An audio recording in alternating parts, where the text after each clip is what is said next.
IPL 2025 Indian premier league మొదటి రౌండ్లోని 30 మ్యాచ్లు ముగిశాయి. 30 మ్యాచ్లు ముగిసే సమయానికి Chennai super Kings, CSK, Lucknow super Giants తప్ప మిగిలిన జట్లు 6 మ్యాచ్లు ఆడాయి. అంటే చెన్నై, లక్నో జట్ల మొదటి రౌండ్ పూర్తయింది. మొదటి రౌండ్ ముగిసే సమయానికి చెన్నై సూపర్ కింగ్స్ పాయింట్ల పట్టికలో అట్టడుగున ఉండగా లక్నో సూపర్ జైంట్స్ 4వ స్థానంలో ఉంది. చెన్నై ప్లే ఆఫ్ రేస్ నుంచి దాదాపు బయటకు పడినట్లే, కానీ ఒకంత ఆశలు మాత్రం సజీవంగానే నిలిచాయి. మరి ప్లే ఆఫ్ చేరాలంటే ఏ జట్టు ఎన్ని మ్యాచ్లు గెలవాలో ఒకసారి చూద్దాం. గుజరాత్ టైటన్స్, శుభ్మన్ గిల్ నేతృత్వంలోని గుజరాత్ టైటన్స్ 6 మ్యాచ్ల్లో 4 విజయాలతో పాయింట్ల పట్టికలో అగ్రస్థానంలో ఉంది. గుజరాత్ జట్టుకు ఇంకా 8 మ్యాచ్లు మాత్రమే మిగిలి ఉన్నాయి. ఈ 8 మ్యాచ్ల్లో 4 గెలిస్తే 16 పాయింట్లతో తదుపరి దశకు చేరుకోవచ్చు. ఢిల్లీ క్యాపిటల్స్ అక్షర్ పటేల్ నేతృత్వంలోని ఢిల్లీ క్యాపిటల్స్ జట్టు 5 మ్యాచ్లు ఆడి 4 మ్యాచ్ల్లో విజయం సాధించింది. అందువల్ల ఢిల్లీ క్యాపిటల్స్ వారి తదుపరి 9 మ్యాచ్ల్లో 4 గెలిస్తే 16 పాయింట్లతో ప్లేఆఫ్కు అర్హత సాధించవచ్చు. అలాగే రాయల్ ఛాలెంజర్స్ బెంగళూరు, రజిత్ పటీదార్ నేతృత్వంలోని బెంగళూరు జట్టు 6 మ్యాచ్ల్లో 4 గెలిచింది. రాయల్ ఛాలెంజర్స్ బెంగళూరు ఇంకా 8 మ్యాచ్లు ఆడాల్సి ఉంది.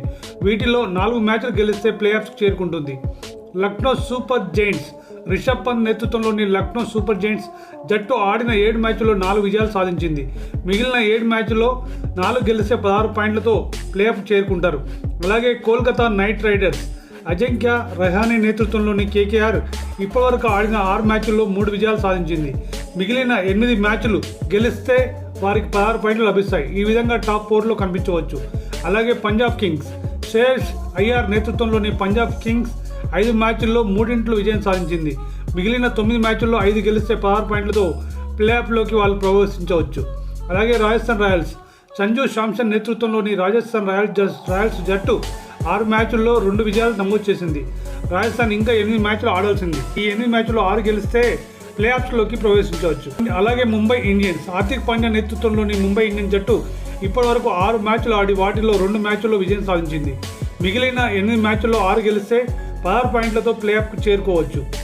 అలాగే Sunrisers Hyderabad, Pat Cummins నేతృత్వంలోని సన్ రైజర్స్ హైదరాబాద్ జట్టు ఇప్పటివరకు ఆడిన 6 మ్యాచ్ల్లో 2 మ్యాచ్ల్లో మాత్రమే విజయం సాధించింది. మిగిలిన 8 మ్యాచ్ల్లో హైదరాబాద్ జట్టు 6 విజయాలు నమోదు చేస్తే ప్లేఆఫ్స్లోకి ప్రవేశించవచ్చు. అలాగే చెన్నై సూపర్ కింగ్స్, మహేంద్ర సింగ్ ధోని నేతృత్వంలోని చెన్నై సూపర్ కింగ్స్ జట్టు ఆడిన 7 మ్యాచ్ల్లో 2 మాత్రమే గెలిచింది. చెన్నై ఇంకా 7 మ్యాచ్లు ఆడాల్సి ఉంది. ఈ మ్యాచ్ల్లో 6 గెలిస్తే ప్లేఆఫ్కు అర్హత సాధించవచ్చు.